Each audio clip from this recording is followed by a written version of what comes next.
My goal in these videos, the main purpose, is to show that the Holy Mass is the true Passover for the sins of the entire world.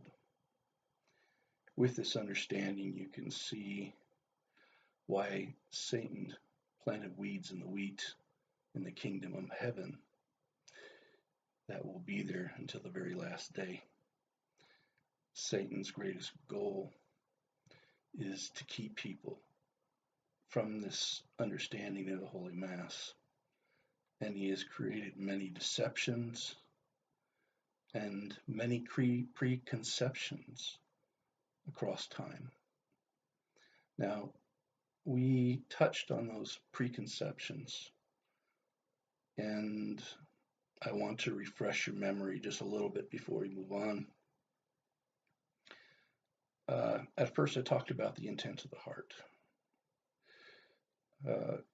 James says, "He who knows what is right and fails to do so, for him this is sin." This is a foundational understanding of laws of love that have been written on our hearts, laws of conscience, living by our conscience, living in charity, which is being Christ to man. People of all faiths express charity. That's why we should look for Christ in every human being and try to bring Christ out in every human being through being Christ to man, through expressing love. The word faith is a picture of a word that did not exist among the apostles. It is an evolution of a concept. This concept of I believe among the apostles was solidified in the active faith of obedience to faith in the church of one doctrine, one breaking of the bread, which is the Holy Mass, where the prayers are said. One Lord, one faith, one baptism for the forgiveness of sins, and entrance into the royal priesthood, where we, as the royal priesthood, the chosen people, present as the body of Christ, with Christ as the head, the true Passover for the sins of the world until the end of time. All are welcome into the royal priesthood. There is one doctrine, the one faith at Pentecost. This was an establishment of the fifth kingdom of Daniel that is not made by hands, because it is a mystical kingdom. The sacraments perpetuate the mystical body of Christ through time.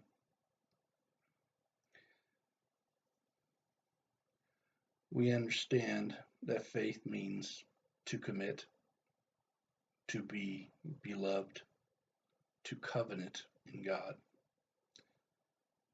And God, who established the Passover 1,500 years later, came to a Passover and said, "I strongly desire to celebrate this Passover with you." He was establishing the Holy Mass. And in this, he called his blood the blood of the new covenant. This is our commitment. This is faith, committing to this covenant. We must be careful when we look at Paul's letters.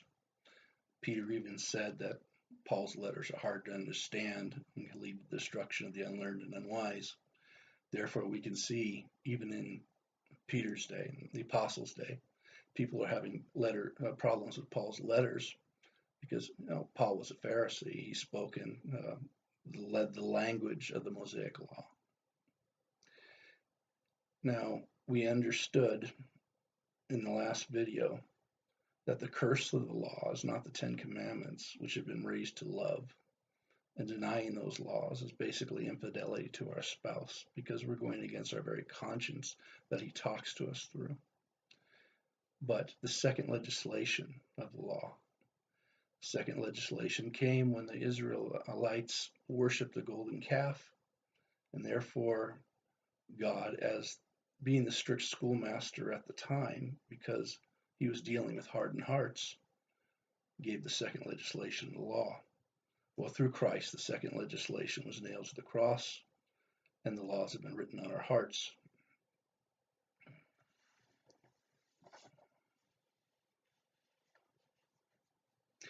God's ways are 1,000 times above man's ways. And Paul talks about the difference between the spiritual and the sensual. We must be spiritual beings.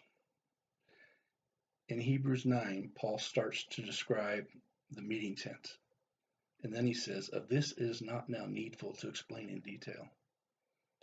There's nowhere else he explains it in detail.